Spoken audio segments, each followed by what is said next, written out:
चलिए आज का टॉपिक स्टार्ट करते हैं। टॉपिक का नाम था rate of decay of vibration.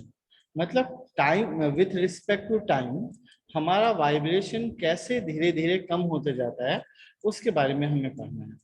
ठीक है, तो मेरे ख्याल से आपको ये टॉपिक समझ में आ गया होगा कि हमने एक कैंटिलीवर टाइप का एक बीम लिया, या कह सकते हो एक शाफ्ट लिया जो स्प्रिंग से बंधी है।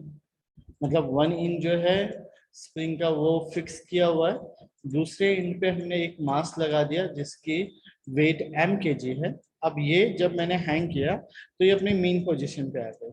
अब मीन पोजीशन पे आने के बाद मैंने जब इस पे फोर्स लगाया या डिफ्लेक्शन दिया तो ये डिफ्लेक्शन x a क्वांटिटी में बाहर की ओर गया मीन पोजीशन से, और फिर बाद में वो अगेन वापस अपनी पोजीशन से आने के बाद ऊपर की ओर मूव किया जो एक्स बी था। ठीक है, चलिए तो ये दोनों के बीच में जो मतलब केमिस्ट्री हुई इसको थोड़ी सी समझते हैं। तो स्टेटमेंट ये दिया है कि द रेट ऑफ डिके और लॉस ऑफ एम्पलीट्यूड पर cycle can be found by considering a half cycle starting with starting from equilibrium position. Let the mass is displaced from the equilibrium position and the amplitude is xa.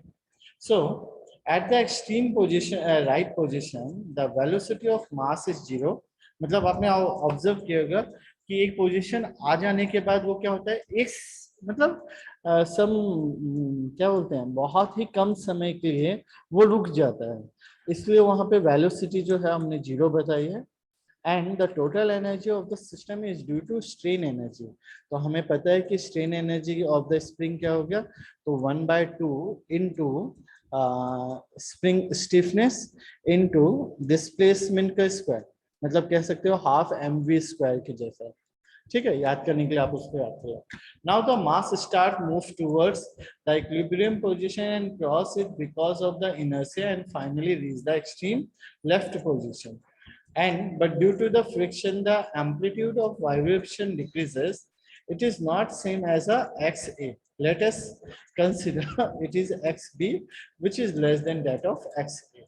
Okay, so again the energy stored is due to the strain energy of the system.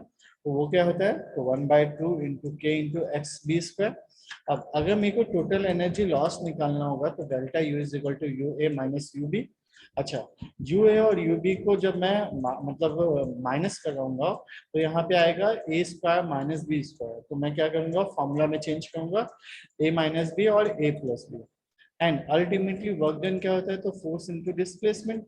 अब हमारे पास force क्या है, तो friction force, और displacement कितना है, तो total displacement है एक्स ए प्लस एक्स बी।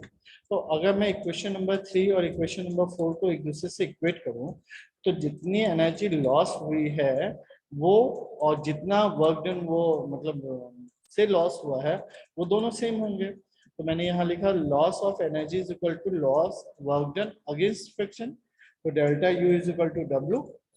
अब delta U is equal to अगर डब्ल्यू है तो हमारा जो इक्वेशन मतलब वो होगा वो क्या हो जाएगा, तो ये 2 ऊपर चला गया तो यहाँ पे X A minus X B is equal to क्या हो गया, तो 2 times of F friction force into stiffness force.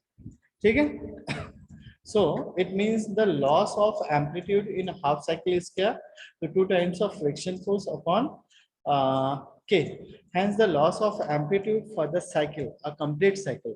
याद रखिएगा ये हमने एक हाफ के लिए लिया था, तो कंप्लीट के लिए 2 टाइम्स का मल्टीप्लाई करेंगे, मतलब 4 इंटू एफ एफ अपॉन के। क्लियर है? that means therefore in case of dry friction or columns damping, the difference between any two successive amplitude is constant straight line and it is equal to 4 times of ff upon k. So delta क्या होगा, तो delta होगा x cycle 1 minus cycle 2, या इसको in general terms कहेंगे x0 minus x1 is equal to x1 minus x2 is equal to so on. That means n number of cycles के लिए क्या होगा, तो x displacement at first time minus n times. ठीक है, बस ये आपको यहाँ पे याद रखना है, ये इंपॉर्टेंट था और ये थोड़ा सा पॉइंट आउट करना है। बस आज के लिए इतना काफी है। Thank you very much.